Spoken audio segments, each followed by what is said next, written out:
Well, for the second time, the University of Maryland School of Nursing allowing students to graduate early to get them out on the pandemic front lines. WJC's Live, Stetson Miller talked to a soon-to-be nurse and the university about its effort to bolster the workforce. Stetson.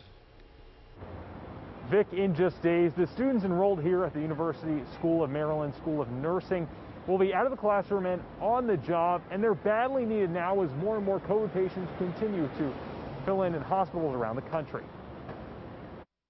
Emmy Jimenez is eager to start her career in nursing, even though she and her classmates weren't expecting to begin working in the midst of a global pandemic. Gary, if you tell us tomorrow that we're going to start working with COVID-positive patients, I think most of us would be happy to do that. Now, she doesn't have to wait much longer to get out on the job.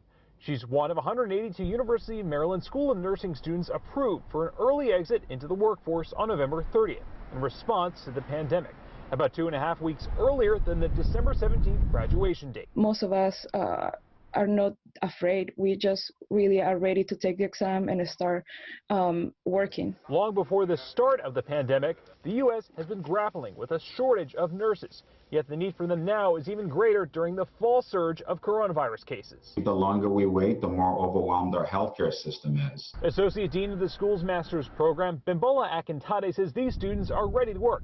And this is the second time the university has approved an early exit. This is not necessarily based on the students' original curriculum. We are only responding to a call from the governor. Much like in the spring when dozens of students left to work in jobs on the front lines during the pandemic. Most of these students already have jobs lined up at hospitals here in Maryland. We really like working with patients, so we just want to be able to do that as soon as possible. And Yemi says she's starting her new job in January at a hospital in Montgomery County. The school will also consider this early exit option again if the governor decides there is need for it in the spring. We're live at the University of Maryland School of Nursing. Stetson Miller for WJZ.